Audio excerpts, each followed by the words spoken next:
നമസ്കാരം. ഹെർബൽ വണ്ടേഴ്സിലേക്ക് എല്ലാവർക്കും സ്വാഗതം. ഞാൻ ഡോക്ടർ ലക്ഷ്മി മോഹൻ. ഇന്ന് നമ്മൾ സംസാരിക്കാൻ പോകുന്ന വിഷയം വളരെ സെൻസിറ്റീവായിട്ടുള്ള ഒരു വിഷയമാണ്. Skin care products. അതിനെ പറ്റിയിട്ടാണ്. നമ്മളുടെ ദൈനംദിന ജീവിതത്തിൽ യൂട്യൂബിൻ്റെയും അതുപോലെ മറ്റ് സോഷ്യൽ മീഡിയ നെറ്റ്വർക്ക്സിൻ്റെയും സൈറ്റുകളുടെയും ഒക്കെ അധിനിവേശമുണ്ടായതിനു ശേഷം ധാരാളം ജാലകങ്ങളാണ് സ്കിൻ കെയറിലേക്കും അതുപോലെ ബ്യൂട്ടി മെയിൻ്റനൻസിലേക്കും ഡ്രസ്സിങ് സെൻസിലേക്കും ഒക്കെ പ്രായഭേദമന്യേ മനുഷ്യനെ വലിച്ചു കൊണ്ടുപോകുന്നത്. ഇത് പലപ്പോഴും അവതരിപ്പിക്കുന്ന നടിമാർ അല്ലെങ്കിൽ സോഷ്യൽ മീഡിയ ഇൻഫ്ലുവൻസേഴ്സ് അവരുടെ ചർമ്മ പരിപാലന രീതി കാണിക്കുന്നതായും അതുപോലെ അവരുടെ ക്ലിയർ സോഫ്റ്റ് ബ്രൈറ്റനിങ് സ്കിന്ന് നമ്മളെ കാണിച്ചുകൊണ്ടും ഒക്കെയാണ് ഈ ഒരു പ്രോഡക്റ്റ് പ്രൊമോഷൻ ശരിക്കും നടക്കുന്നത്. സാധാരണ ജനങ്ങൾ മിക്കവാറും ഇത്തരം പ്രോഡക്റ്റുകൾ അവർ സ്വതവേ യൂസ് ചെയ്യുന്നതാണ് എന്നും അവരുടെ എല്ലാം ജീവിതശൈലിയുടെ ഭാഗമാണ് എന്നും തെറ്റിദ്ധരിക്കാറുണ്ട്. എന്നാൽ ഓരോ പ്രോഡക്റ്റുകളും മാറി മാറി യൂസ് ചെയ്യുന്ന ഇൻഫ്ലുവൻസേഴ്സ് പ്രോഡക്റ്റ് പ്രൊമോഷനാണ് ചെയ്യുന്നത് എന്നുള്ളത് സാധാരണ ജനങ്ങൾ മനസ്സിലാക്കാറില്ല.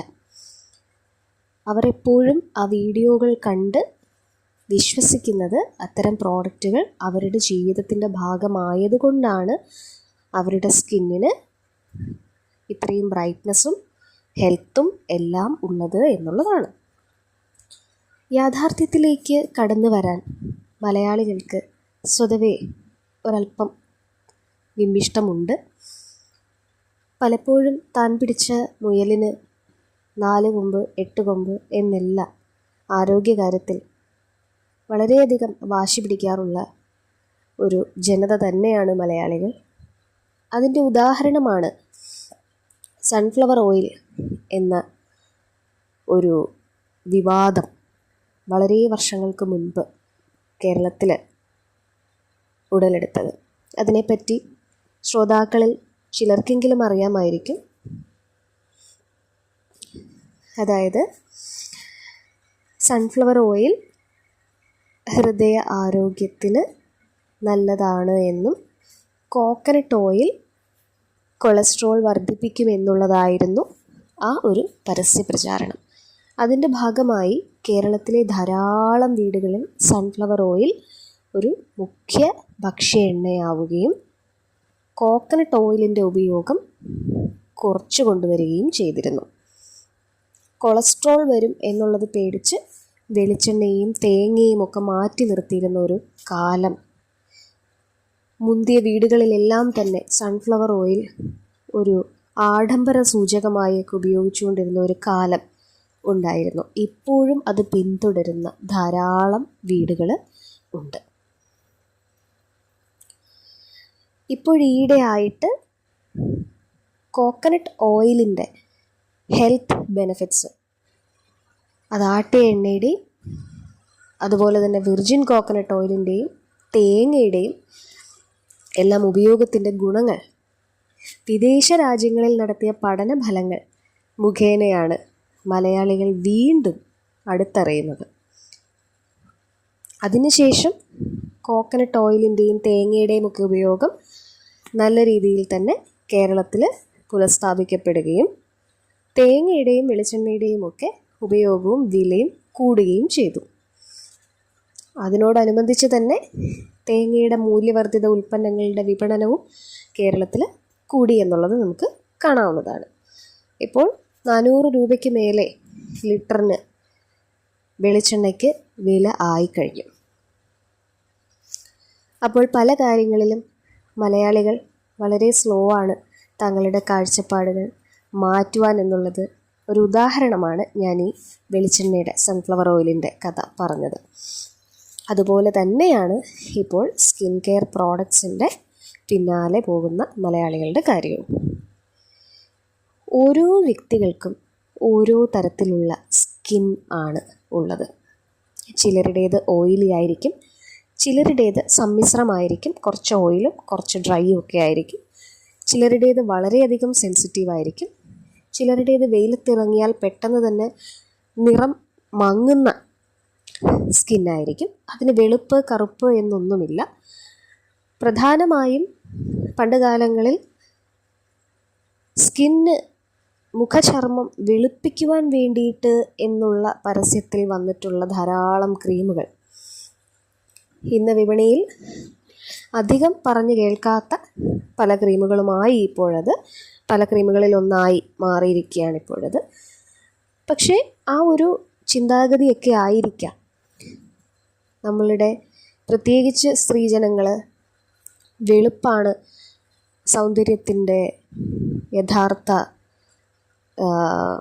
ഭംഗി എന്നൊക്കെയുള്ളൊരു തെറ്റായ ചിന്താഗതിയിലേക്കൊക്കെ കടന്നു വന്നത്. എങ്ങനെയെങ്കിലും വെളുത്താൽ മതി എന്നൊക്കെയുള്ള ഒരു കാഴ്ചപ്പാടിലേക്കൊക്കെ കടന്നു വന്നത്. ഒരിക്കലും സൗന്ദര്യത്തിൻ്റെ പ്രധാന പങ്ക് എന്ന് പറയുന്നത് നിറത്തിനല്ല എന്നുള്ളത് നമ്മൾ മനസ്സിലാക്കണം. ഓരോ വ്യക്തികൾക്കും അവരുടെ ജനിതകമായിട്ടുള്ള ഘടനകൾ വഴിയും അവർക്ക് പാരമ്പര്യമായി കിട്ടിയിരിക്കുന്ന മറ്റു പല ഇൻഫ്ലുവൻസസ് ഉണ്ട്. നമ്മുടെ ഭൂപ്രകൃതി, കാലാവസ്ഥ, ഇതിനെല്ലാം അനുയോജ്യമായിട്ടാണ് ദൈവം നമ്മളെ ഓരോ നിറങ്ങളിലും സൃഷ്ടിച്ചിരിക്കുന്നത്. ഇതിൽ നമുക്ക് പേഴ്സണലി കൈകടത്താൻ സാധിക്കാത്ത ഒന്നാണ് നമ്മുടെ ജെനറ്റിക്സ് എന്ന് പറയുന്നത്. ഇപ്പോൾ ജെനറ്റിക്സിൽ ധാരാളം പഠനങ്ങളും അതുപോലെ പരീക്ഷണങ്ങളും നടക്കുന്നുണ്ട്. ഭാവിയിലൊക്കെ നമുക്കിഷ്ടമുള്ള ക്യാരക്ടേഴ്സുള്ള, നമുക്കിഷ്ടമുള്ള നിറത്തിലുള്ള, ഇഷ്ടമുള്ള നിറത്തിലെ കണ്ണും മുടിയും ഒക്കെയുള്ള കുഞ്ഞുങ്ങളെ സൃഷ്ടിക്കാൻ കഴിയുമെന്ന് ഇപ്പോൾ പഠനഫലങ്ങൾ പുറത്തു വന്നിട്ടുണ്ട്. എന്നിരുന്നാലും വിദൂരതയിലുള്ള ആ ഒരു കാര്യത്തെ നമുക്കൊരു സൈഡിലേക്ക് മാറ്റി നിർത്താം. യാഥാർത്ഥ്യത്തിലേക്ക് കടന്നു വരുമ്പോൾ ജെനറ്റിക്സിനെ നമ്മളെപ്പോഴും ബഹുമാനിക്കേണ്ടത് തന്നെയാണ്. നമുക്ക് ലഭിച്ചിരിക്കുന്ന നിറം, നമ്മളുടെ സ്കിൻ, അതിൻ്റെ ആരോഗ്യമാണ് സൗന്ദര്യത്തിൻ്റെ യഥാർത്ഥ രഹസ്യം. അതുപോലെ തന്നെ ഓരോ വ്യക്തികൾക്കും അവർക്ക് പാരമ്പര്യമായി കിട്ടിയിരിക്കുന്ന ഫേഷ്യൽ ആൻഡ് ബോഡി സ്ട്രക്ചറുണ്ട്. ആ സ്ട്രക്ചറിന് പ്രകാരമാണ് അവർക്ക് അവരുടെ ആകാരഭംഗിയും മുഖത്തിൻ്റെ ഷേപ്പും എല്ലാം തന്നെ ഉണ്ടാവുന്നത്. ഇതൊന്നും ആരുടെയും കുറ്റമല്ല, ആരുടെയും ക്രെഡിബിലിറ്റിയുമല്ല. പാരമ്പര്യമായി നമ്മൾക്ക് കൈവന്നു പോകുന്ന ചില കാര്യങ്ങൾ മാത്രമാണ്. ഇപ്പോൾ മോഡേൺ സയൻസിൽ എല്ലുകളുടെ, പല്ലുകളുടെ, സ്കിന്നിൻ്റെ ടെക്സ്ചറിൻ്റെ, നിറത്തിൻ്റെ, പിഗ്മെൻറ്റേഷൻസിൻ്റെ എല്ലാം ട്രീറ്റ്മെൻറ്റ്സ് ഉണ്ട്. ആവശ്യമില്ലാത്ത മറുകുകൾ റിമൂവ് ചെയ്യാനും ഉണ്ണികൾ റിമൂവ് ചെയ്യാനും ഒക്കെയുള്ള ട്രീറ്റ്മെൻറ്റ്സ് ഉണ്ട്. മുടി വെച്ച് പിടിപ്പിക്കുവാനും, കഷണ്ടിക്ക് മരുന്നില്ല എന്ന് പറഞ്ഞിരുന്ന കഷണ്ടിക്ക് മുടി വെച്ച് പിടിപ്പിക്കുവാനും എല്ലാമുള്ള ട്രീറ്റ്മെൻറ്റ്സ് ഇന്നിപ്പോൾ അവൈലബിൾ ആണ്. ഒരേ ഒരു കാര്യം, എന്താണ് നമ്മളുടെ സ്കിന്നിന്, നമ്മളുടെ ആരോഗ്യത്തിന് ആവശ്യമെന്നുള്ളത് ചിന്തിക്കാതെ മറ്റാരെങ്കിലുമൊക്കെ എന്തെങ്കിലുമൊക്കെ ചെയ്യുന്നത് കണ്ടുകൊണ്ട് അനുകരിക്കാൻ നമ്മൾ ഇറങ്ങിത്തിരിക്കുമ്പോഴാണ് ദുരന്തങ്ങൾ നമ്മളെ കാത്തിരിക്കുന്നത്. ഈ ദുരന്തങ്ങൾ എന്ന് പറയുന്നത് നമ്മൾ വിചാരിക്കുന്നതിനേക്കാൾ അപ്പുറത്ത് നമ്മുടെ ശരീരത്തിൽ നടക്കുന്നുണ്ട് എന്നുള്ളതാണ് നമ്മൾ മനസ്സിലാക്കാതെ പോകുന്ന മറ്റൊരു കാര്യം.